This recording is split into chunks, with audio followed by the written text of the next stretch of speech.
බයිබලෙන් නේද මේ දේශනා කරන්න ඕනේ නේද? ඒ නිසා බයිබලෙන් තමයි දේශනා කරන්න යන්නේ. හැබැයි බයිබලෙන් කියවෙන සමහර දේවල් වලට අමතරව මම ගොඩාක් ඔයගොල්ලන්ට හිතන්න කරන්න යනවා. ඒත් එක්ක මම ඉතිහාසයත් ඔයගොල්ලන්ට කියලා දෙනවා. මොකද අපි දැනගන්න ඕනේ අපේ දෙවියන් වහන්සේ ඉතිහාසය පාලනය කරන දෙවියන් වහන්සේ. ආමෙන්. ආමෙන්. අපේ ඇදහිල්ල ඓතිහාසික ඇදහිල්ල. අපි නිකන් මේ මිත්‍යාවාද වලින් පිරිච්ච කට්ටියක් නෙවෙයි. අපිට දෙවියන් වහන්සේ දීලා තියෙන බයිබලය ඓතිහාසිකව ඔප්පු කරන්න පුළුවන් ලස්සන වචනයක්. ඒ නිසා අපේ බයිබලයේ සිදුවෙච්ච සිදුවීම් අපිට ඒ බයිබලයේ කියලා තියෙන තැන් වලට ගිහිල්ලා අපිට පුරාවිද්‍යාවෙන් හොයාගෙන විද්‍යාවෙන් ඒවා ඔප්පු කරගෙන ඉතිහාසය හරහා ඒවා තහවුරු කරගත්ත දේවල් තමයි අපේ බයිබලයේ තියෙන්නේ. බයිබලයේ හිටපු රජවරුන්ගේ නම් කිව්වහම ඉඳලා ඇති ඒ වගේ කට්ටිය එහෙම කියලා නෙවෙයි අපි කියන්න පුළුවන්කම තියෙන අපිට පුළුවන්කම තියෙනවා ඒව ඇත්තටම හිටියා. හරිද? ඇත්තටම හිටියා මෙන්න මේමයි හිටියේ. ඒක ඓතිහාසිකව ස්ථිර කරන්න පුළුවන් ලස්සන බයිබලයක් තමයි දෙවියන් වහන්සේ අපිට දීලා තියෙන්නේ. ඒත් එක්ක අපිට දැන් ඉස්සලා කවුද කෙනෙක් මම ඇහුවා මට මනෝවිද්‍යාව දන්නවද? ප්‍රතිදී නේද ඇහුවේ. දැනගෙන ඇහුවද නැත්නම් නිකන් ඇහුවද? නෑ ડોක්ටරේට් එකේ මනෝවිද්‍යාව සමහර කීදෙනෙක් දන්නවද මම මනෝවිද්‍යාව වෛද්‍යවරයෙක් කියලා? දන්නේ නැත්තේ කවුද? ඒක මම දැනගෙන හිටියා ඒක. හිටියා හරි. ඔව් දැන් මම අද කතා කරන්න යන්නේ ඒකේ ගොඩක් මනෝවිද්‍යාවක් මම දාන්න යනවා ඔයගොල්ලන්ට. ඔයගොල්ලන් මෙතනට ගෙනියලා මට හිතන්න කරන්න. මොකද බයිබලෙත් මනෝවිද්‍යාව ගොඩක් තියෙනවා. මනෝවිද්‍යාව කියන්නේ අපුරු දෙයක් නෙවෙයි. ඒක ඇත්තටම විද්‍යාවක්. හරිද? මොලේ කොහොමද ක්‍රියා කරන්නේ? ඒ ආදී වශයෙන් අපි හොයාගෙන කොහොමද ආදී කරන ලස්සන දෙයක් තමයි ඔක දෙවියන් වහන්සේ තේ විතරනේ අපේ මවල තියෙන්නේ නේ. අපිට මොලයක් දීලා තියෙනවානේ. ඉතින් ඒක අධ්‍යයනය කරන එක තමයි මනෝවිද්‍යාව කියන්නේ. හොඳයි මම දැන් කතා කරන්න යන්නේ යේසුස් වහන්සේගේ මරණය. යේසුස් වහන්සේගේ මරණය සිදු වුණානේ යේසුස් වහන්සේව අත්අඩංගුවට ගත්ත වෙලාවේ ඉඳලා. යේසුස් වහන්සේව කුරුසිපත් කරානේ. ඒ කාලය දල වශයෙන් පැය 20යි. හරිද? යේසුස් වහන්සේව ගෙත්සමනේ උයනේදී අත්අඩංගුවට ගත්ත නේද? බ්‍රහස්පතින්දා දවසක රෑ යේසුස් වහන්සේව අත්අඩංගුවට ගත්තා. හරි? සිකුරාදා හවස 3න් ඉස්සල්ලා කියන්නේ දවල් 1 2 වෙනකොට උන්වහන්සේව ක්‍රුසිපත් කරලා ඉවරයි. 3 වෙනකොට උන්වහන්සේගේ ප්‍රාණය උන්වහන්සේ පියාණන් වහන්සේට බාර දීලා ඉවරයි. අපේ භාෂාවෙන් කියනවා උන්වහන්සේ මැරුණේ හවස 3ට විතර. සිකුරාදා හවස 3ට විතර වගේ. එතකොට බ්‍රහස්පතින්දා රෑ අත්අඩංගුවට ගන්න ලැබු යේසුස් වහන්සේ සිකුරාදා හවස 3ට මිය ගියා නම් උන්වහන්සේව අත්අඩංගුවට අරගෙන පැය 20ක් පමණ කාලයක් තමයි උන්වහන්සේ එතනින් එහාට හිටියේ. ඒ පැය 20ක් තුල උන්වහන්සේට මොනවද වුනේ කියලා අපි සියලුම දෙනා දන්නවා නේද? උන්වහන්සේ ඉතා කලාතුරකින් තමයි මොන හරි වචනයක්වත් කිව්වේ. උන්වහන්සේ ගැන අපි දකින විශේෂ දෙයක් තමයි උන්වහන්සේ කතා කරේ නැහැ. උන්වහන්සේගෙන් ප්‍රශ්න කෝටියක් ඇහුවා මිනිස්සු. උන්වහන්සේ උත්තර දෙන්න ගියේ නැහැ. ගහලා ඇහුවා. පීඩා කරලා ඇහුවා. කසපාරවල් ගහලා ඇහුවා උන්වහන්සේගෙන් අර ප්‍රශ්න මේ ප්‍රශ්න. ඒ සෝස පාඩුවේ හිටියා. අර දෙතුන් සැරයක් උන්වහන්සේ උත්තර දෙන්න ඕන උදවියට උත්තර දුන්නා. ඒ ඉතා කෙටියෙන්. උදාහරණයකට විලාත් කියන ඒ ආණ්ඩුකාරවරයා අහනකොට මේවා යුදෙවන්ගේ රජවරයා කියලා මේගොල්ලෝ කියනවා ඒ බලන්න මොන හරි කියන්නකෝ මෙච්චර මේ ප්‍රශ්නනේ කියනකොට ඒ ශාස්ත්‍ර කියනවා ඔයා කියන එක හරි එච්චරයි කිව්වේ. ඉතින් යේසුස් වහන්සේ ගොඩක් කතා කරේ නැහැ. යේසුස් වහන්සේ මොනවත් හාස්කම් කරන්න ගියෙත් නැහැ.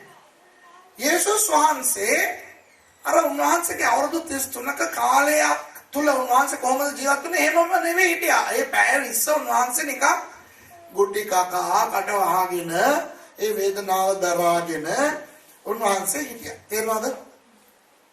නමුත් ඒ පැය 20 තුල උන්වහන්සේ කර්ම කොටගෙන උන්වහන්සේව පිළිගත් පස් දෙනෙක් ගැන මම ඔයගලන්ට කතා කරන්නේ. හරිද?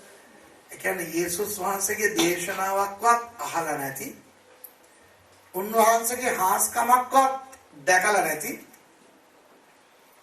උන්වහන්සේ කතා කරනවත් හරියට අහගෙන ඉඳලා නැති පස් දෙනෙක් කොහොමද ඒ පැය 20 තුල යේසුස් වහන්සේ පිළිගත්තේ? පිළි අරගෙන ඒගොල්ලන්ට මොනවද උනේ කියලා මම උගන්වන්න යනවා. එහෙනම් මේක 아무තු දෙයක් මම ඔයගොල්ලන්ට උගන්වන්න යන්නේ.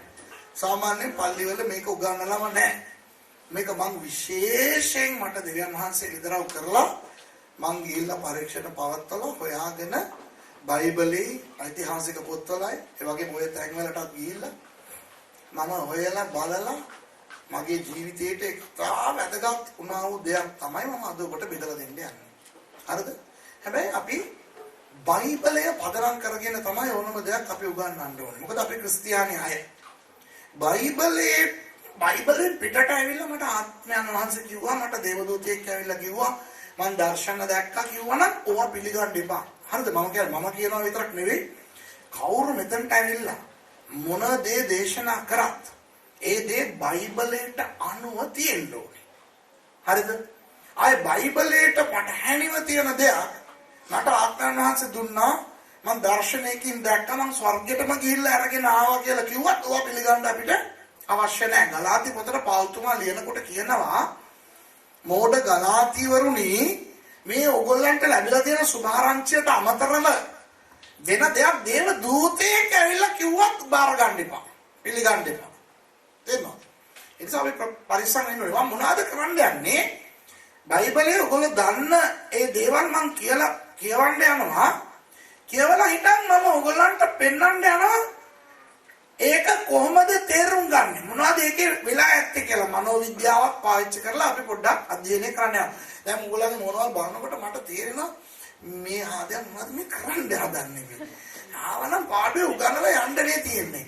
අපරාධ අර බාලම්ගේ කේස් එකම කරලා යන්න කියන්න තිබ්බා. දැන් ඇවිල්ලා මනෝවිද්‍යාව, පුරාණ විද්‍යාව ඒවට දාලා අපි කියලා හිතනවා. පොඩ්ඩක් ඉමු.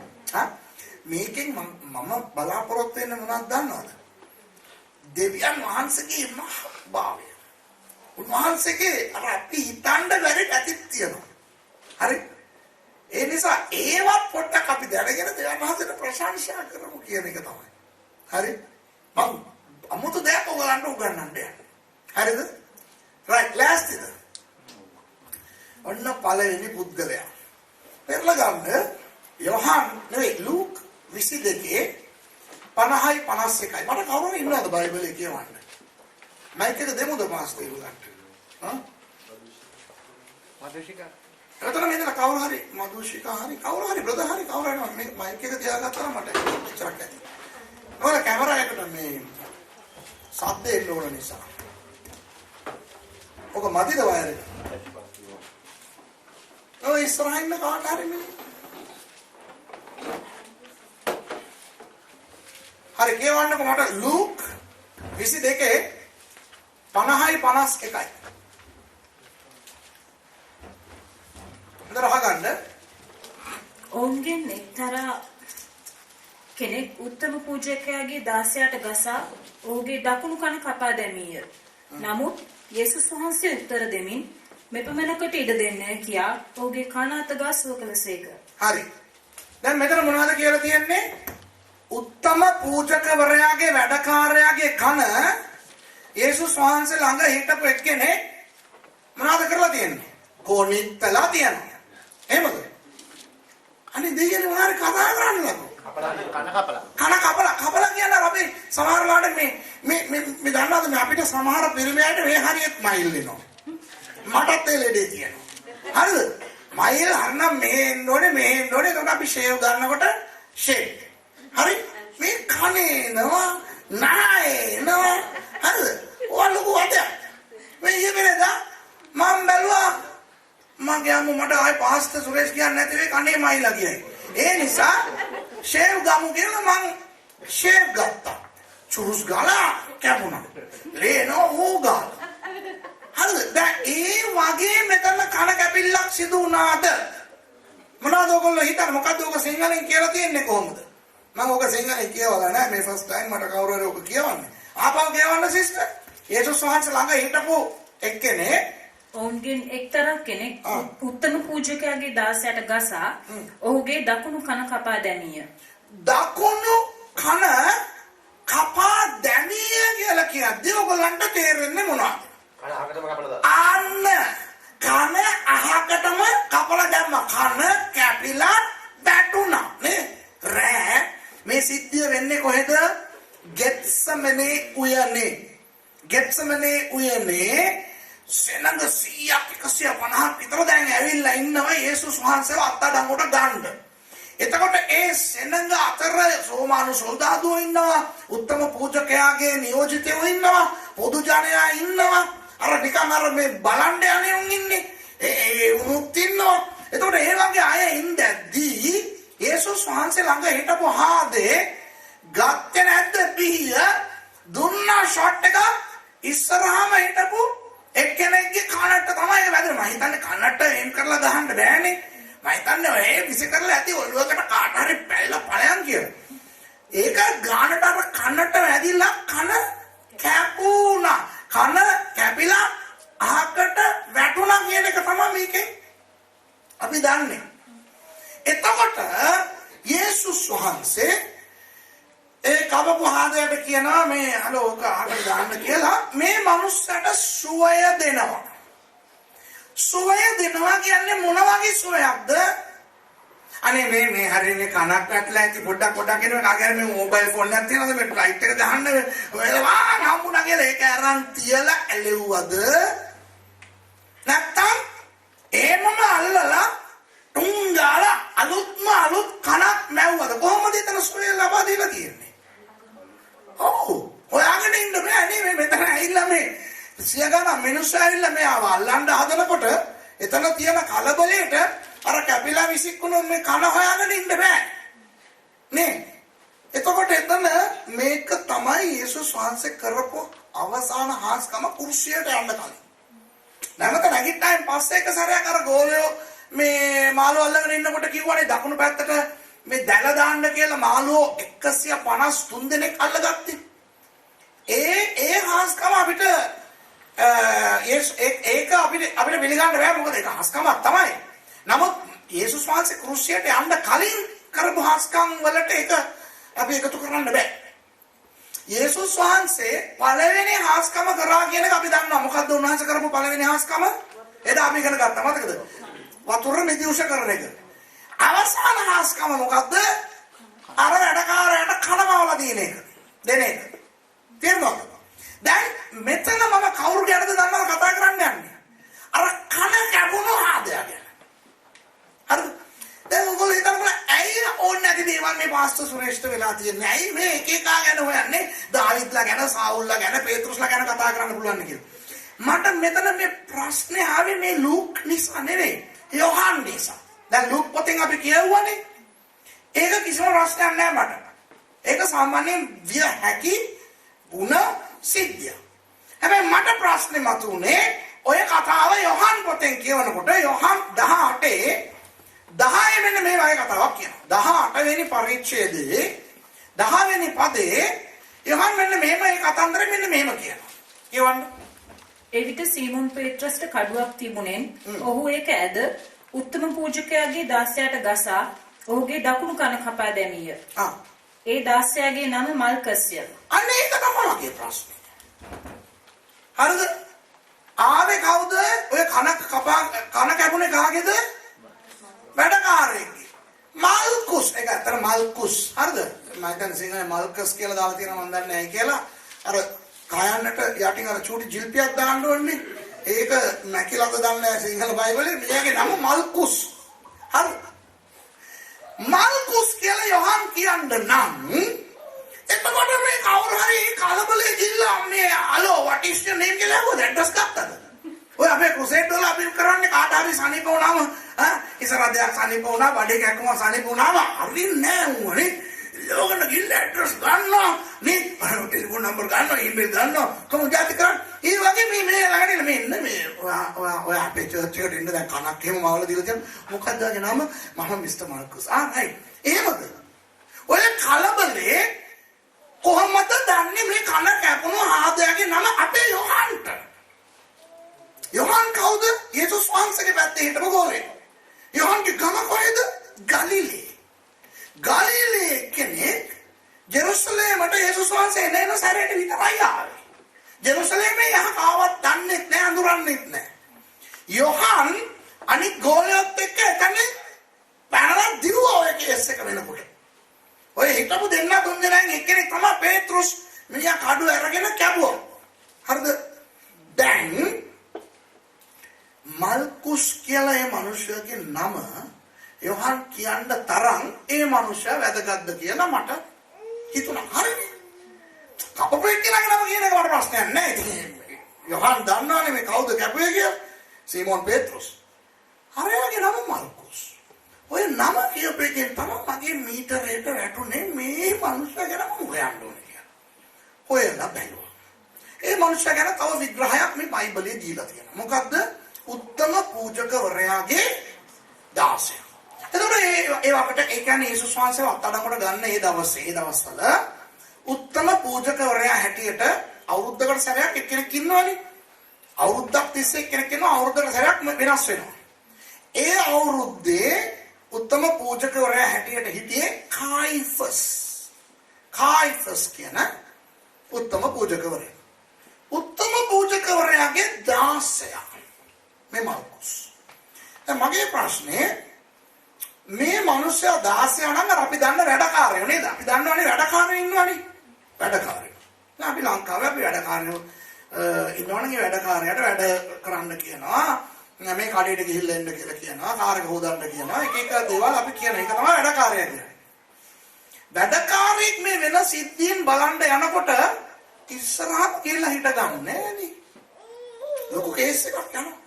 රෝමානු සොල්දාදුවරු යුදෙව් වැදගත් අය මේගොල්ලෝ යේසුස් වහන්සේව අත්අඩංගුවට ගන්න යනකොට පේත්‍රුස් කන කැපුවේ අර සෙනඟ මැදට ගිහලා මේ පොඩ්ඩක් ඉන්න දෙන්න මේ ගිහලා ඇතුළට ගිහලා එකෙකුට ගැහුවා නෙවෙයි. ඉස්සරහම එනකොට එකෙකුට ගැහුවා. සාමාන්‍යයෙන් ඔය දේවල් බලන්න යන මිනිස්සු ඒ වගේ ඉස්සරහට වෙන්නේ නැහැ. හරිනේ? බලන් ඉන්න මිනිස්සු සයිඩ් එකේ ඉඳලා බලන්නේ. ඉස්සරහම ඉන්නේ කවුද? අර අත්අඩංගුවට ගන්න ගිය සොල්දාදුවා. යුදාස් ඉස්කාරියට් යේසුස් වහන්සේව පාවලා දෙන්න යන පුද්ගලයා. ඒ වගේ අර වැදගත් අය තමයි ඉස්සරහා ඉන්නේ. හරිද? එතකොට මේ මිනිස්සයා ඉස්සරහා හිටියා නම් උත්තම පූජකවරයාගේ වැඩකාරයා නම් මෙතන ඊට වඩා මොකක් හරි තියෙන්න ඕනේ කියලා හොයලා බලනවා. එහෙම හොයලා බලනකොට මට ලැබුණා හොඳ විස්තරයක්. දැන් බලන්න මතකද ආබ්‍රහම්ට හිටිය දාසෙක් වැඩකාරයෙක් එලියේසර් කියලා. දන්නේ නැනේ. ආබ්‍රහම් දන්නවද? ආබ්‍රහම්ට හිටිය දාසෙක් එලියේසර් කියලා. දෙවියන් වහන්සේ කිව්වනේ ආබ්‍රහම්ට ඔබ තුලින් මම ජාතියක් ඇති කරන්න යනවා කියලා. ආබ්‍රහම් වයසට ගිහිල්ලා නිසා ආබ්‍රහම් හිතුවා දෙවියන් වහන්සේ මේ මගේ પરම්පරාව ගෙනියන්න යන්නේ මේ වගේ දාසයා තුලින් කියලා. මගේ ඊළඟ මේ මට පස්සේ මගේ නම ගෙන යන්නේ මේ එලියේසර් කියලා හිතුවා. ඇයි එහෙම හිතුවේ? ඒ කාලේ තිබුණා යුදෙව් අතර සංස්කෘතියේ තිබුණ දෙයක් කාටවත් හරි දරුවෝ නැත්තම් ඒ වැඩකාරයින්ගෙන් පොඩි කාලේ ඉඳන් ගෙදර හැදුණු සේවකයෙකුට ඒ තනතුරු දීගෙන ගිහිල්ලා අන්තිමට ඒ ස්වාමිවරයාට පස්සේ එයා කියන තත්ත්වයට ගේන සංස්කෘතියක් තිබුණා. මැද පෙරදිග රටවල් වල ඒ දවස්වල. ඔයගොල්ලන්ට මතක් කරගන්න පුළුවන් ජෝසප්. මතකද ජෝසප් පොතිපර් කියන මිනිහයාගේ ගෙදරට වහල්ලෙක් හැටියට වික්කා. වහල්ලෙක් හැටියට එයා එතන ඒ ගෙදරට ජොයින් වුණේ.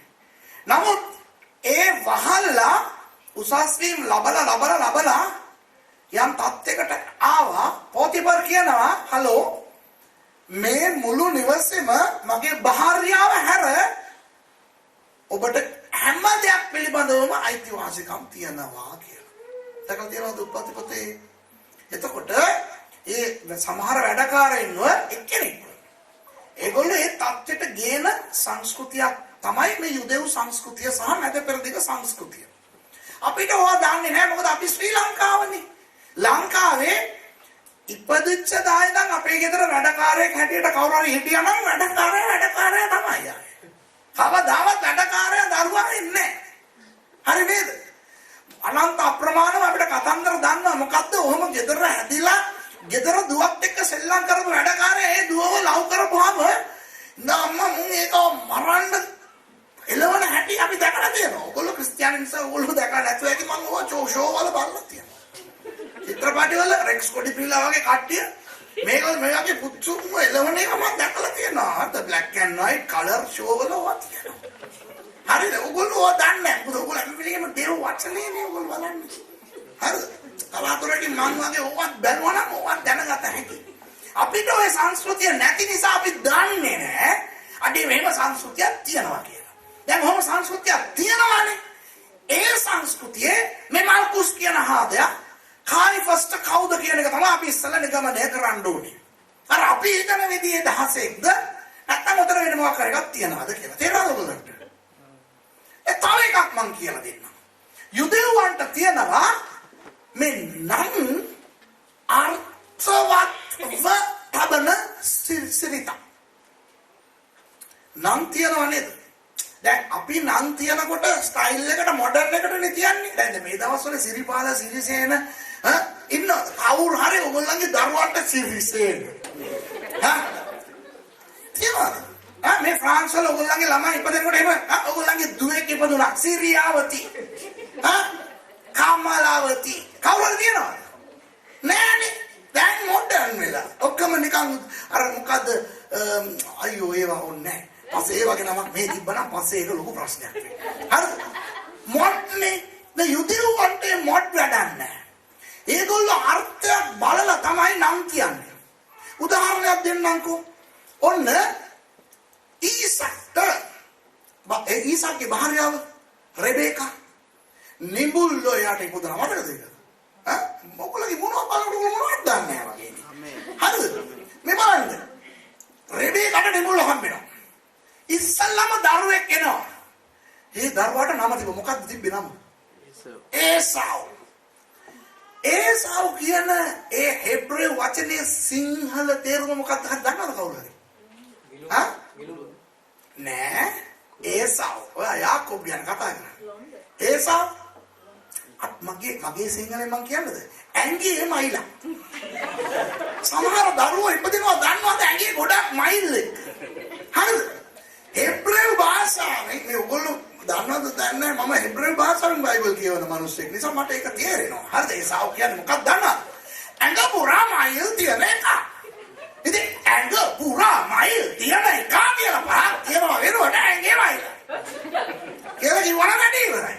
ඒක තමයි ඒ සාව කියන්නේ. තේරුණාද? ඇයි ඒ බබාගේ ඇඟේ ගොඩක් මයිල් තිබ්බා. ඒ දරුවා එළියට එනකොටම ඊළඟ එක්කෙනා එනවා එළියට.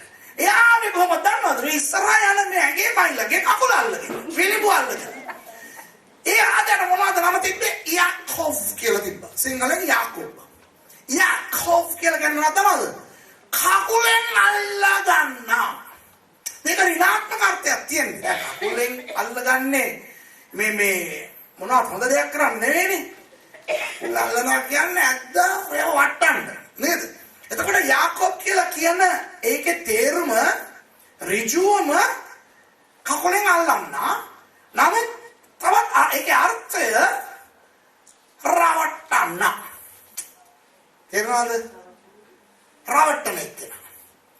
ඔන්න ටික කාලයක් ගියන් පස්සේ දෙවියන් වහන්සේ මේ යාකෝබ් කියන මේ රවට්ටන ආදයට ආශිර්වාද කරනවා. ආශිර්වාද කරනකොට දැන් ආයේ ඒ නම තියාගෙන ඉන්න බෑ. වෙනස් කරන නම. මොකක්ද නම? ඊශ්‍රායල්. ඊශ්‍රායල් කියන නමට අර්ථ දෙකක් තියෙනවා. එක දෙවියන් වහන්සේගේ රජ කුමාරයා දෙවෙනි එක දෙවියන් වහන්සේත් එක්ක බොර කන්නා. ඒ නම තිබ්බා. ඔය ඒසාව ලොකු වුණායින් පස්සේ එයාගේ නම වෙනස් වුණා. දන්නවද ඔයගොල්ලන්ට? දවසක් එයා මේ මහන්සි වෙලා එනකොට මේ යාකෝබ් මේ සුප් එකක් හදාගෙන ඉන්නවා දැක්කා. ඇවිල්ලා ඇහුවා අයියෝ රතු පාට මොකක්ද ඒක කියලා. අන්න සුප් එකට රතු පාට කිව්වා කියලා මෙයාට රතු කියලා කිව්වා. දැන් අපි සිංහල කොල්ලෝ ඉන්නවා දන්නවා රතු කියලා. ඉස්සෙල්ලාම රතු කියලා නම ගත්තේ සිංහල කොල්ලෙක් නෙවෙයි. ඒසාවට රතු කියලා නම දුන්නා. ඇයි දන්නවද? අර සුප් එක වල රතු කියලා කිව්වට. ඔන්න යුදෙව් සංස්කෘතිය. යේසුස් වහන්සේ සීමෝන් කියන එක්කෙනෙක්ව පේත්‍රුස් කියලා නම වෙනස් කරා. එන්නද? බාබිලෝන් වලට අල්ලගෙන ගියා දානියෙල්, අසරියා, අනනියා, මිෂායල් කියන 4 දෙනෙක්. නම් වෙනස් කරා. දානියෙල්ට කිව්වා බෙල්තෙෂාත්සාර්. අනනියා, මිෂායල්, අසරියාට කිව්වා ශාද්‍රක්, මේෂක්, අබෙද්නෙගෝ. ඔය වගේ නම් වෙනස් කරන සංස්කෘතියක් දිහා තමයි අපි දැන් බලාගෙන ඉන්නේ. දැන් ඒ අයගේ සංස්කෘතිය අනුව ඔන්න කායිෆස් ඉන්නව නේද අපි උත්තම පූජකවරයා. එයා වැඩකාරයෙක්ව දැන් ගන්නවා. වැඩකාරයා එනවා. ඔය මොකද්ද නම? මල්කුස්. මල්කුස් කියවන මොකක්ද දන්නවද තේරුම? දෙවියන් වහන්සේ විසින් පත් කරන ලද රජා. ඒක නිකන් අර හයිෆයි නමක්. තේරෙනවද?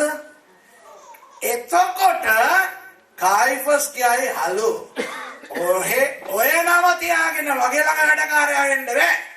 මම නම වෙනස් කරනවා කියලා මොකක් හරි පහත් නමක් දෙනු ලබන්න ඕන. ඔක තමයි ඒගොල්ලන්ගේ සංස්කෘතිය. හරිද? එහෙම නැතුව මෙයාගේ නම තාම මල්කුස් නම් එහෙමනම් අපි හිතන විදිහේ වැඩකාරයෙක් වෙන්න බෑ මෙයා. මෙයාලු 16 අරයාගේ 16 අලු ඒ වුණාට නම මල්කුස්ලු. ඒ කියන්නේ මෙයා අර අපි හිතන වර්ගයේ ගණේ 16 නෙවෙයි. මොකක්ද අර ආබ්‍රහම්ට එලියස්. පොතිපර්ට ජෝසප් වගේ.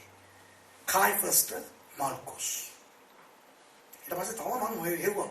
මොකද්ද උනේ උතන කියලා. කායිෆස්ගේ මාලිගාවේ කායිෆස්ට පස්සේ හිටපු නායකයා තමයි මේ මල්කුස් කියන්නේ. කායිෆස්ට 16. අනිත් අයට ලොක්කා. කායිෆස්ගේ ඇසිස්ටන්ට්. දැන් තේරෙනවද ඔයගොල්ලන්ට? කායිෆස්ට 16. දැන් බලන්න අපේ සභාවේ ඉන්නවා ඇසිස්ටන්ට් පාස්ටර්. හරි මගේ ඇසිස්ටන්ට් පාස්ටර්ලා ඉන්නවා. දැන් ඇසිස්ටන්ට් පාස්ටර්ලා මටනේ ඇසිස්ටන්ට්. සභාවේ ඉන්න ඇදහිලිවන්තයින්ට කවුද ඒගොල්ලෝ? පාස්ටර්ලා. දැන් මම නෑ. මම ෆ්‍රාන්ස් වල. දැන් ලංකාවේ මෞකාවේ සභාවේ පාස්ටර් කවුද? ඒ ඉන්න ඇසිස්ටන්ට් පාස්ටර්. දැන් කවුරු හරි මොකක් හරි ප්‍රශ්නයක් කියලා මේ අහනකොට මාව හොයන්න බෑනේ. මං වෙනුවට එතන මගේ ආධිපත්‍ය ඇතුව මගේ රාජකාරිය කරන්න මා විසින් පත් කරන ලද්දේ මාගේ 16. නමුත් ඒ අයට ඒ 16 නෙවෙයි නායකයා. ඒතකොට ගෙත්සෙමනේ උයනේ යේසුස් වහන්සේව අත්අඩංගුවට ගන්න ඔය පිරිස එනකොට එතන උන්න මේ මල්කුස් කියන හාදයා එතන හිටපු කාටවත් පහත් නෙවෙයි. එතන හිටපු සියලුම දෙනාට නායකයා. යේසුස් වහන්සේව අත්අඩංගුවට ගන්න කාටද ඕනෑකම තිබුණේ? කායිෆස්ට. මොකද යුදෙව් චෝදනාව මේ ඉල්ල කළා තියෙන්නේ. යුදෙව්වන්ගේ දෙවියන් වහන්සේට විරුද්ධව දේවල් මේ පුද්ගලයා කරනවා කියලා අත්අඩංගුවට ගන්න. ඒ නිසා කායිෆස් තමයි ඔතනට ඇවිල්ලා යේසුස් වහන්සේව අත්අඩංගුවට ගන්න ඕන. කායිෆස් වෙනුවට කායිෆස්ගේ මාලිගාවෙන් එවන ලද නායකයා තමයි මල්කුස්. දැන් තේරෙනවද ඔයගොල්ලන්ට? තේරෙනවද? එනවා කියලා බලන්න. ඕ අහන්න නෙවෙයි ඔය අපි අහන්නේ තමයි සෝනා. එහෙම බලනවද?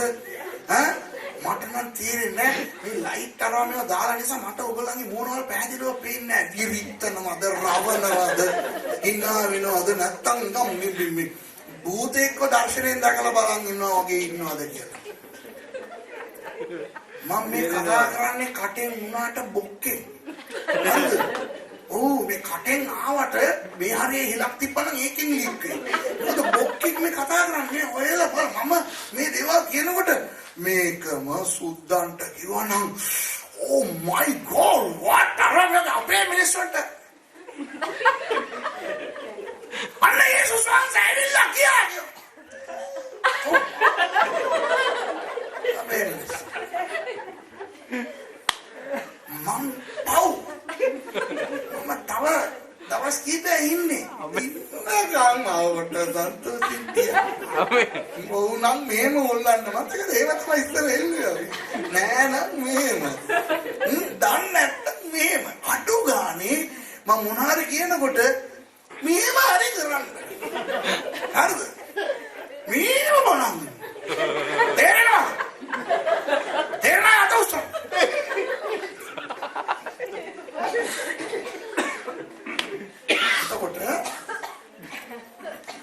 බොරුවට ගහ ගන්න බෑ මම දන්නවා බොරුවට ගහ ගන්න කියලා. දැන් උගලට තේරෙනවද කායිෆස් වෙනුවට එතනට ආපු පුද්ගලයා මාල්කුස්. එතකොට මේ තව පොඩ්ඩකින් මම කියන කියන්නම් මේ සිර මැදිරි පහක් තිබ්බා තුනක් තිබ්බා ඊශ්‍රායලවල. කියන්නේ බන්ධනාගාර සිර මැදිරි නෙමෙයි බන්ධනාගාර තුනක් තිබුණා.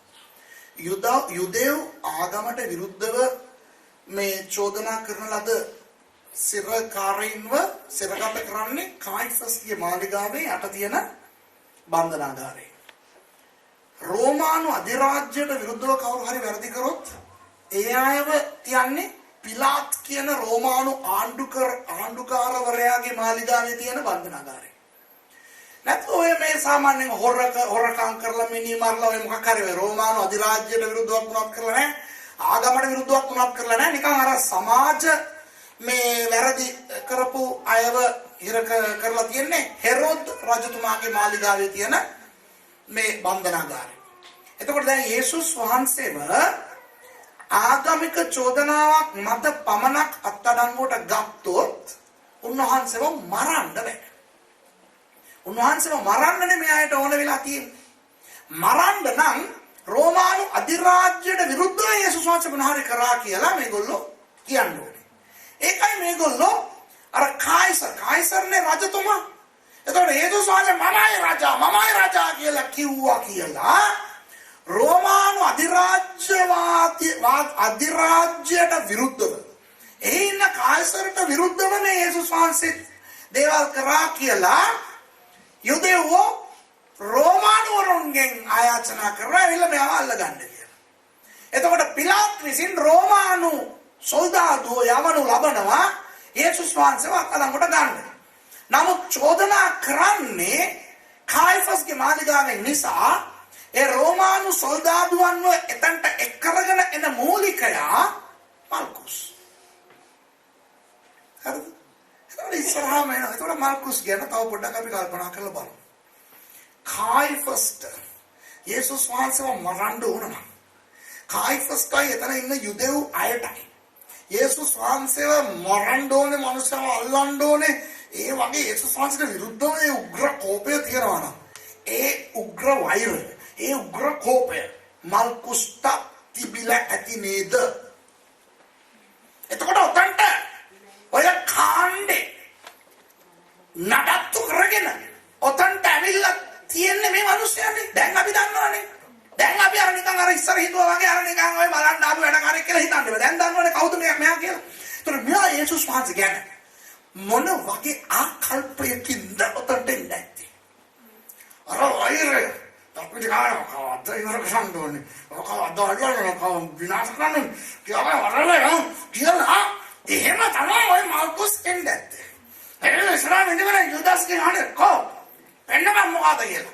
ඒක යුදාස් කියලා මේ සිපගත්තනේ යේසුස් වහන්සේ ආයි. ඒකට මාල්කුස් තමයි කියන්නේ ඇත්තේ සොල්දාදුන්ට අරන් තමයි එල්ලන්ද කියලා කියන්නේ. එතකොට තමයි අර පේත්‍රුස් අප්සෙට් වෙලා කඩුව අරගෙන දුන්නේ ෂොට් එක. ඔය කන කැපුණාම ඕනම මිනිස්සු මාල්කුස් නේ මොන කයියා වුණත් ඔය වගේ දෙයක් වුණාම කන කැපුවට කමන්නේ අල්ලපන් කියලාගෙන ඉඳීද නැත්නම් අම්මෝ කියලා කන ගැන අවධානය යොමු කරන්න. හිතන්න ඕගොල්ලෝ දැන් අන්න මනෝවිද්‍යාව දැන්. අපිට හිතලා බලන්න. ඔව් කොමර ජිල්ලා ප්‍රෙසිඩන්ට් හිතුවේ නෑ. මේගොල්ලෝනේ කයියෝ වගේ ඉන්නේ කවුද හිතුවේ මේ කණයයි කියලා. කනේ පාරක්වත් ලැබෙයි කියලා හිතන්න බැරි තැනක කන මාගියා. කන පාර. කනේ පාර නෙවෙයි කන පාර. එතකොට මේ මාස හයි හවු මෙතන ලේපෙරෙන් ඇති. හැබැයි එයාට මේක උනේ අනිත් කට්ටියට දෙන්නේ නැහැ. අනිත් කට්ටිය ඒගොල්ලන්ට මේක නෝමල් එකක් නේ. අර අපි කණ්ඩායමක් එක්ක මොකක් හරි විරදි වෙලා කරනකොට කවුරු හරි වැටෙනවා කියලා අපි ඒක බලාගෙන ඉන්නේ නැහනේ. නේ? ඔව්. thank you. කෙනෙක් කියලා ඕකේ. දැන් තේරෙනවද කියන්නේ? ඒ වගේ දැන් එතන හිටපු කට්ටියට ඕනේ ඕකේ කන කැප බලන්න හරි නෝටි වැඩක් කරේ අර. එන්නේ මේ ප්ලාස්ටර් තියනවා ගේන්න කියලා ඔක්කොම යේසුස් වහන්සේව අත්අඩංගුවට ගන්න එක අතහැරලා මෙයාට සාත්තු සප්පාය කරගෙන ඉන්නේ නැද්ද? කවුරුත් ගණන් ගන්න නැතුව ඇති. ඒගොල්ලෝ ආපු වැඩේ කරගෙන යනවා. දැන් ඕඩර් එක ලැබිලානේ තියෙන්නේ අත්අඩංගුවට ගනින් කියලා. දැන් එතනින් පස්සේ බයිබලෙත් කියනවා ඉතිහාසෙත් කියනවා එතනින් පස්සේ ඒ සංස අල්ලගෙන ගිහලා ඉරලා අඳුම් ටික ගහලා ඇනලා කෙල්ල ගහලා උන්වහන්සේ ඇද්දගෙන ගියා කියලා. හැබැයි මල්කුස් ගැන හිතන්න. මල්කුස්ගේ ආත්මේ ප්‍රාණේ ශරීරයයි දැන් මහලු වෙලා. මිනිහට මොන දේවල් හිතේ නැද්ද? මිනිහා දැන් ඒක කැපිලා අයියෝ ගාලා මේක බලන් ඉන්නකොටම මිනිහා අත්අඩංගුවට ගන්න කියලා අන කරපු අර යේසුස් අර කපපේ යන බණිනවා. යේසුස් වහන්සේ පේත්‍රුස්ට බණිනවා. කොහොමද? හරිද? කියලා මෙයාට දෙනවා. ඇරිලා මොනවද කිව්වේ නැහැ මේ රිදෙනවද මේවා විශ්වාස කරන අනිත් අර අවුරුදු 3 ගත්තොත් යේසුස් වහන්සේ ලේසියෙන් ආස්තන් කරනකොට කතා නොකර කරේ නෑ පාත් දාලා කම සෙල්ලම් දාලා මේ හිතනද මේක මට පුළුවන්ද කියලා. දැකලා යේසුස් වහන්සේ ආස්කම් කරන හැටි දැකලා අර අන්ධ ඇවිල්ලා කෑ ගහගෙන දුවේ දෙන්න කියනකොට යේසුස් වහන්සේ පාත් දානවා.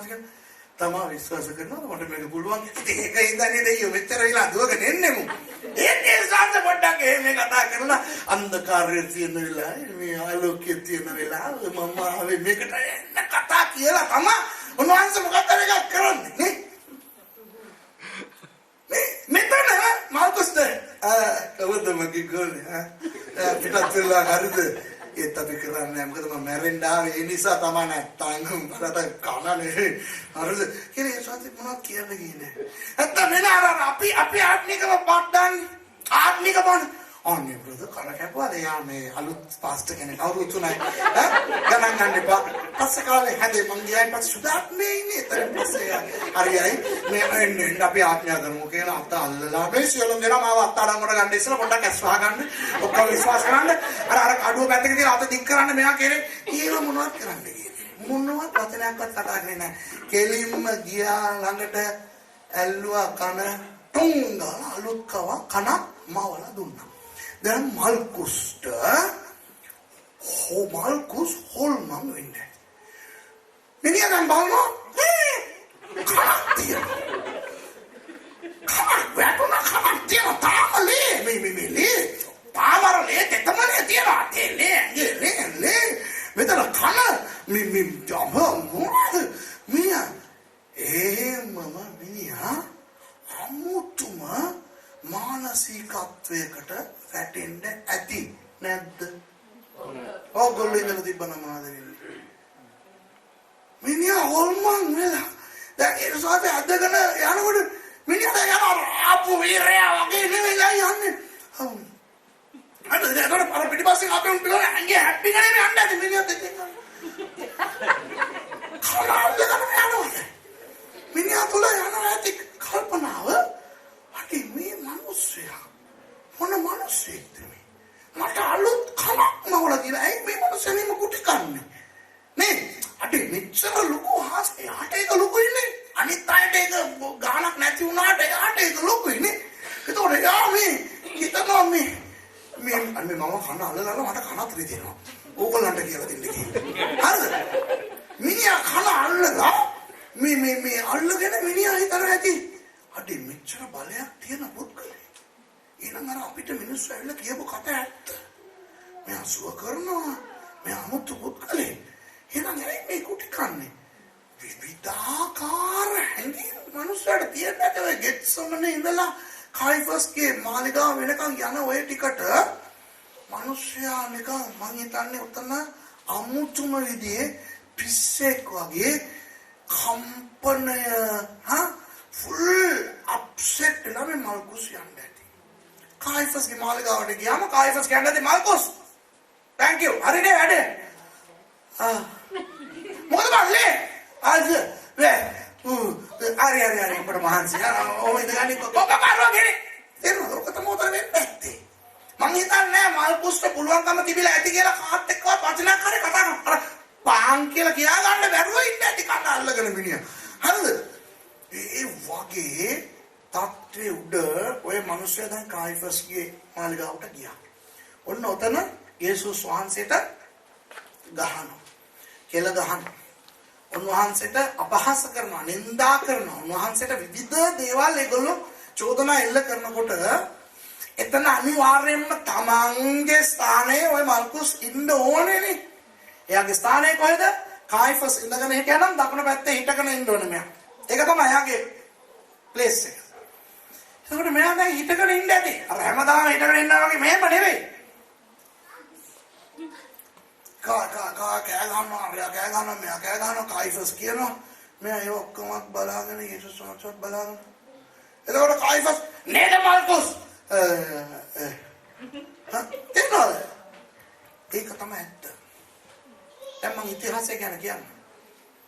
ඉතිහාසය ගත්තොත් මේ මිනිස්සයා එහෙමම යේසුස් වහන්සේ දිහා බලලා මේ මිනිස්සයාගේ සම්පූර්ණ චරිතය වෙනස් වෙන්න පටන් ගත්තා. එදා ඒ රෑ යේසුස් වහන්සේ අර කායිෆස්ගේ මාලිගාවේ අර බන්ධනාගාරයේ උන්වහන්සේව අර දන්වැල් දාලානේ යට ගහලා තිබ්බේ යේසුස් වහන්සේ. උඩේ ඉඳන් බලනකොට පේනවා. කවුරු ඉස්රායල් ගියා නම් බලන්න ඔක කියන්නේ එකරගෙන යන කට්ටියට කියන්න අපිට බලන්න ඕනේ යේසුස් වහන්සේව කොතනද මේ තියලා තිබ්බේ කියලා. එතන ඉඳන් අර මාර්කුස් ඇවිද්ද තැන අපිට ඇවිදලා අදත් බලන්න පුළුවන්. හරිද? මේ මාර්කුස් එදා රෑ නිදාගත්තේ නැතුව ඇති. එදා රෑ මේ මිනිස්සයා උඩේ ඉඳන් බලාගෙන යේසුස් වහන්සේව බලලා මේ මිනිස්සයාට හිතා ගන්න බැරුව ඇති. මොනවද මේ මිනිස්සයා, මේ කවුද මේ මිනිස්සයා, මොනවද මේ කියන්නේ? ඉතිහාසයේ බැලුවොත් ඒ ඉතිහාසය කියනවා මේ මිනිස්සයා දිගටම යේසුස් වහන්සේව කුරුසිපත් කරන ඔය සිද්ධියට මේ මිනිස්සයා සහභාගී වුණා. මිනිහා ගිහිල්ලා බැලුවා. බලලා යේසුස් වහන්සේ මරුණානේ.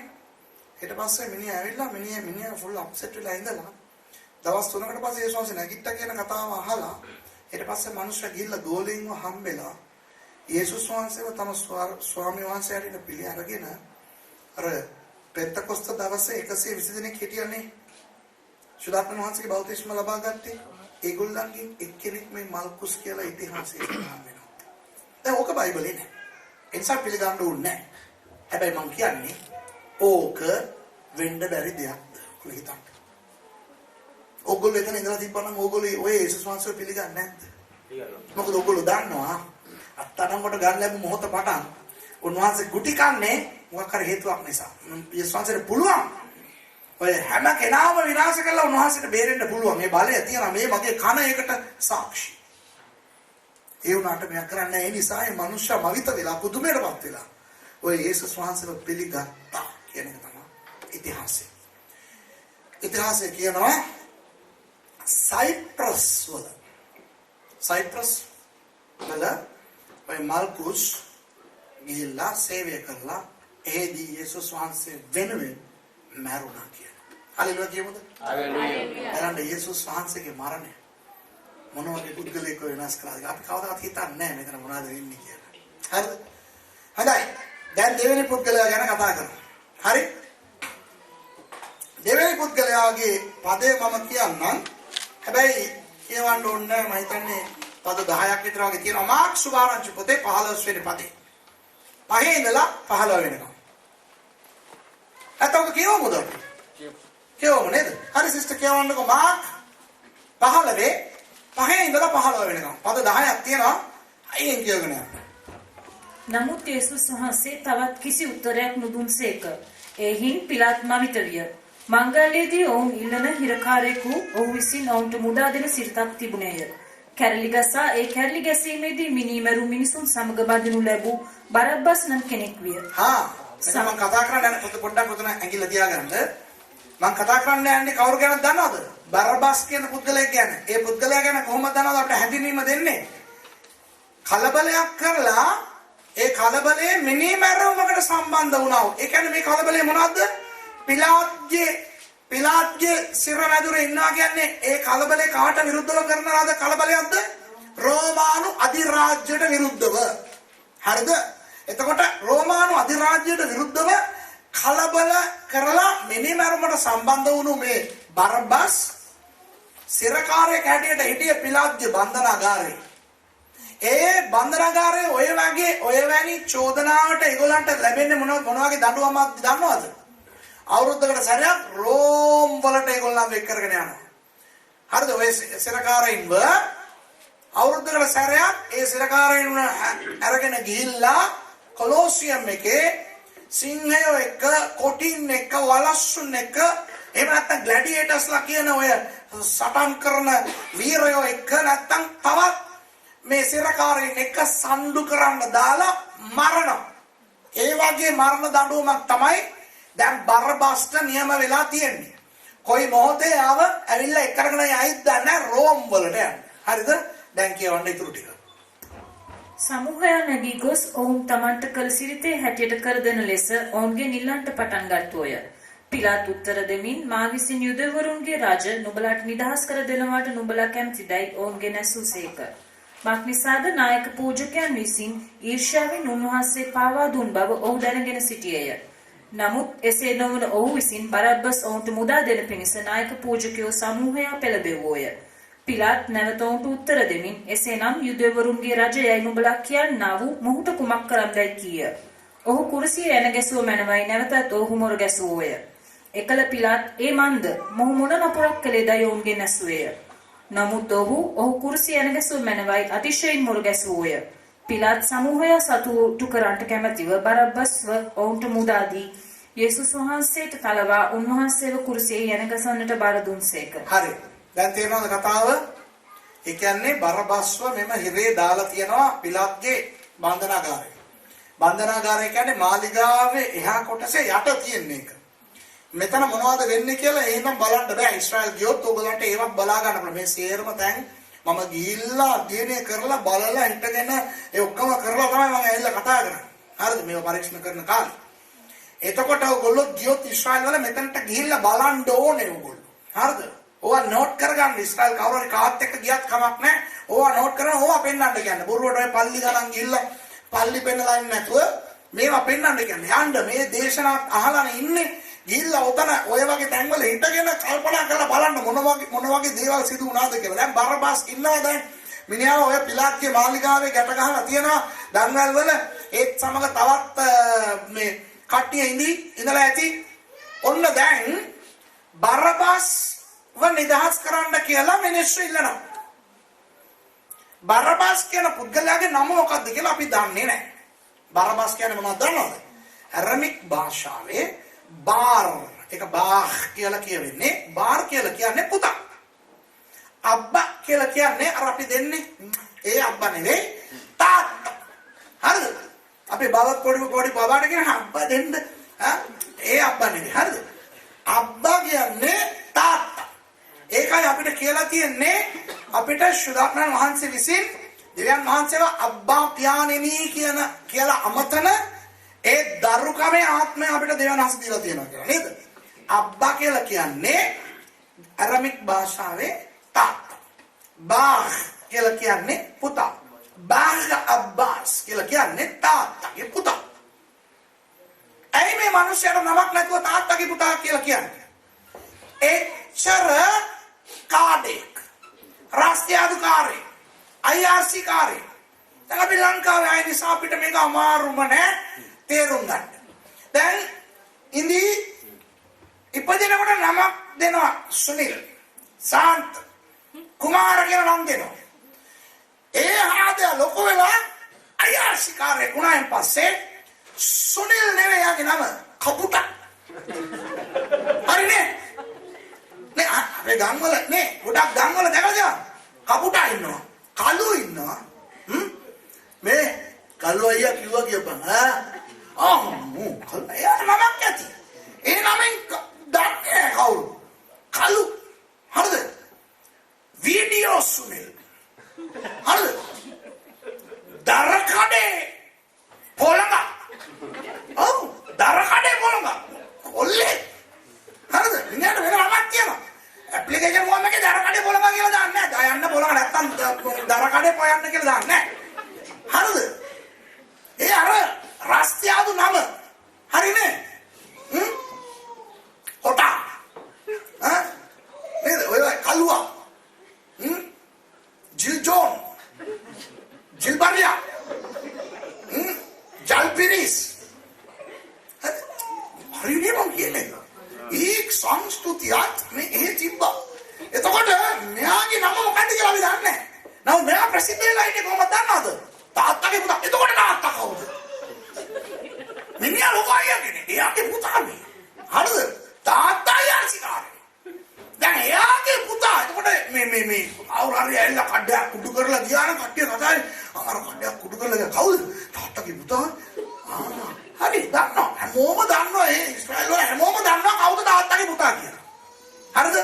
ඔහොම මිනිස්සුන්ට වද දීගෙන මිනිස්සු මිනිහත් එක්ක පාවෙලා කලකිරලා බයෙන් ඉන්න ඇති දැන් ගම්වල ඔය අයියලා ඉන්නවනේ. මිනිස්සුන්ට පෙන්වන්න බෑ මේ අයියලා. නමුත් ඒ අයියලාට විරුද්ධව මොනවද කරන්න බෑ. පොලිසියනවත් කියලා මොනවද කියන්න බෑ. මොකද ඊට පස්සේ ඒස් තමයි. කොහොම හරි රෝමානු අධිරාජ්‍යයට විරුද්ධව කැරැල්ලියක් සිදු වෙලා ඒකට මේ හදය සම්බන්ධ වෙලා මිනිමරුන් කරපු නිසා මිනිහව දැන් අල්ලලා යට ගහලා තියෙනවා. දැන් හැමදාම අර අවුරුද්දකට සැරයක් නේ ඇවිල්ලා එක්කරගෙන යන්නේ රෝමෙට ගිහිල්ලා මරන්න. දින නියමයක් දෙන්නේ නැහැ නේ. දින නියමයක් නොමැතිවනේ බන්ධනාගාරගත කරන්නේ. එතකොට බරබස් දන්නේ නැහැ. අර හැම සැරේම අර සෝදාදුව එන අර කකුල් අඩි සද්ද ඇහෙනකොට හිතයි අම්මෝ අද මාව ගෙනියන්න වෙන්නේ නැති ඉන්නේ කියලා. හරිද? ඔන්න ඔය වගේ දෙයක් තමයි මෙතන සිදු වුනේ. දවසක් ඔන්න සෝදාදුව එනවා. ඊට බරබස් හිතලා ඇති බරබස් ළඟ හිටපු තවත් සිරකාරයෙකුට කියන්න ඇති මචෝ අද අපි ඉවරයි වෙන්න ඇති බං කියලා. ඒ වගේම ඇවිල්ලා මේ මිනිස්සුව විතරක් ගලවගෙන යනවානේ. මේ මිනිස්සු හිතලා ඇති ඉවරයි බං අයියෝ අපරාධ කියාගෙන යනකොට ඔන්න ගෙනියනකොට දකිනවා පිලාත් හිටගෙන ඉන්න අර පැත්ත බලාගෙන. මිනිස්සුන්ගේ ගෝසාව ඇහෙනවා. බරපස් හිතලා ඇති මොකද්ද මේ අමුතු මොකද කේස් එකක් යනවා ඇති. මොකද හොගාලා මිනිස්සුන්ගේ සද්ද අර පිලාත් අතන ඉන්නවා. ඉතින් අර ටික අර කකුලේ දංගල් දාලා අතේ දංගල් දාලා මේ යනකොට බලන දකිනවා පිලාත් එහා පැත්තෙන් තවත් හාදෙක් හිටගෙන ඉන්නවා. කවුද? අපි දන්නවා යේසුස් වහන්සේ කියලා. දැන් බරපස් බලනකොට දකිනවා කවුද? තව මෑන් කෙනෙක් හිටගෙන ඉන්නවා. කොහොම හරි මෙයා එතනට ගියාම පුදුමෙන් පාත් වෙන්න ඇති බරපස් අර පිලාත් කියපු කතන්දරේ. මොකද්ද? පිලාත් අහනවා මිනිස්සුන්ගෙන් මේ ඕගොල්ලෝ වෙනුවෙන් මම එක්කෙනෙක්ව නිදහස් කරන අවුරුද්දකට සැරයක් නිදහස් කරන සිරිතක් තියෙනවනේ. බරපස්ව නිදහස් කරන්නද නැත්නම් යුදෙව්වන්ගේ රජා කියලා ඔයගොල්ලෝ කියන මේ මනුස්සයව නිදහස් කරන්නද කියලා. බරපස්ට මොන දේවල් හිතෙන්නේ නැද්ද කියලා ඔයගොල්ලෝ පොඩ්ඩක් හිතලා බලන්න ඕන මනෝවිද්‍යාව දැන්. මනුෂ්‍ය මෙහෙම හිතලා ඇති. අඩේ පිලාත් අහනවා නම් මාව නිදහස් කරමුද අරමෑන්ව නිදහස් කරමුද කියලා. අරමෑනුත් මං වගේ පොරක් වෙන්න ඕනේ. දැකලා නැහැ. නේ මට බලන්න ඇති කවුද? මොකයි ගෑන්සේ හිටියක් දන්නේ නැහැ. තවත් පැත්තක හිට රාජ පොරාදේ මං වගේම තවත් පුරක් කියලා තිබුණා අපි අහුවෙන්න ඉස්සලා අපි ජොයින් වෙලා තිබ්බනම් එකට කොටක් ගේම් දෙන්න තිබ්බනේ. ඒවත් හිතලා ඇති. නේද? ෂා. පුර බලනකොට පොඩ්ඩක් තරුණ පාට අවුරුදු 33යි නේ යේසුස් වහන්සේට. ඔළුවේ කවේ මේ කටුවේවත් දාලා තියෙනවා. සෑන්ඩලේ යනවා. හැබැයි පොර ස්මාර්ට් එකට හිටගෙන ඉන්නවා. හරිද? දැන් මිනිහා එක දෙයක් දන්නවා. මොකද්ද? ඔය පිළාත් අහනවානේ මෙයාව අරින්නද මෙයාව අරින්නද එක්කවත් කියන්නේ නැහැ වරබස්ව අරින්න කියලා. ඒක දන්නවා. ෂොක් වුණා මිනිහා මිනිස්සු සේරම කෑ ගහනකොට බරබස් නිදාස් කරන්න බරබස් නිදාස්. මට ආදරේට නෙමෙයි. මට වඩා ධර්මයක වෙන්නේ නැතිව. ඒ කියන්නේ මාවම මුන්ට වෙන්නන්න බෑ. මාව නිදාස් කරපන් අරු වෙනකොට කියලා කියනවා ඌ එනම් බයගන්න කෙනෙක් වෙන්න තවට බලන්න මාරමෙන් කෙනෙක් වෙන්න මේ කියලා. එතකොට පිළාත් අහනවා මේ මනුස්සයා මොනවද කරන්නේ? කුරුසිපත් කරන්න මරන්න. එතකොට බරබස් හිතලා ඇති. මොනම් නිකන් SMS මිනිමරුවේ නෙමෙයි මම හිතන්නේ මේ ඇවිල්ලා ඉන්න හැම එකකම ගෙදරින් එක්කෙකුට හරි මේ මනුස්සයා මරලා ඇති. එකෙක්ගේ හරි අතක් කකුලක් හරි කඩලා ඇති. හරිම ජරා භයානක මෑන් කෙනෙක් ඔය හැටත් ඉන්නේ කියලා බරබස් හිතලා ඇති නැද්ද? ඔබලා හිතන්න. දැන් බරබස් නිදාස් කරනවා. බරබස් නිදාස් කරන මිනිහා හිතුවේ නැහැ. ඊනේවත් හිතුවේ නැහැ මිනිහා නිදාස් ලැබෙන්නේ. මිනිහා පොඩි වෙලෙන් බෑලා යනකොට කොහම අර බරබස්ව දන්න එකෙන් ඉන්න ඇතිනේ. හරිද? අර දුර ඥාතියා බාප්පගේ පුතා කවුරු හරි අතන ඉන්නේ. ඇවිල්ලා බරබස්ට මට වරේ මාර වැඩේ මට අරු කවුද බං? අනිවාර්යයෙන්ම අහන්න නැද්ද බරබස්? එතන යන්නේ ඉස්සලා යාව පිළිගත් අයින් හර කවුද බං මාර වරක් නේද මම. එතකොට මේ පොල්ල හිටපු කියලා ඇති බරබස්ට නෑ මිනිහා මොකක් කීදෙනෙක්ව මරලා දෙනවද මචං නෝ? කෙනෙක්වත් මරන්න. බුර්කෙන් නැත්ද කියලා? මරන්න එන මොනවා මේ කුඩු. දැන් අපි ඉන්නේ බං ක්‍රිස්තු වර්ෂයක දැන් කුඩු නෑ. මේ මොනවද මේ වෛශ්‍යකම්? ඒ වගේ මොකක් කරා? නෑ බං මේ වෛශ්‍යවන්ව අල්ලලා ගෙනාවම උන්ට සමාව දෙන්නේ කිව්වා. මේකේ තේරුම වෛශ්‍යකම් කරන්නලු වෛශ්‍යවන්ට සමාව දෙනවා. හරිද? මිනිස්සුන්ගේ අත් කකුල් කපන්නලු අත් කකුල් කැඩිච්චේන්ට සුවය දෙනවා. මිනි මරන්නලු මොකද්ද සදාකාලික ජීවනයක් ගැන කතා කරනවා. හමුතු පොරක් නේ කියලා හිතලා ඇතිද නැද්ද ඔයගොල්ලෝ හිතලා බලන්න. හිතුවා එතනින් පස්සේ මනුස්සයා එතනින් යන්න ඇද්ද? මනුස්සයා ගිහිල්ලා මම පොට්ටක් ඉන්න අපි දැන් නැයිද නිදහස් කරලා දෙන්න ඕන වෙලාවට ගෙදර යන්න පුළුවන්. බලමු මොනවද වෙන්නේ කියලා. එතකොට යේසුස් වහන්සේ වෙලෙම ඔතනින් පන්නට ගෙනල්ලා හරිද ඔයගොල්ලෝ පැෂන් ඔෆ් ද ක්‍රයිස්ට් බැලුවා නම් මෙල් ගිබ්සන් හොඳ වැඩක් කරලා තියෙනවා. එයා කතෝලික පුද්ගලයෙක් වුණාට එයා හොඳට හොයලා බලලා සෑහෙන දුරට ඔය යේසුස් වහන්සේට පීඩා කරන ඒවා තියෙන්නේ. ඒවා ලස්සනට ඒවා කරලා තියෙනවා. අර කොකු අර පැෂන් ඔෆ් ද ක්‍රයිස්ට් චිත්‍රපටයේ තියෙන ඒවා හරි. එහෙම යේසුස්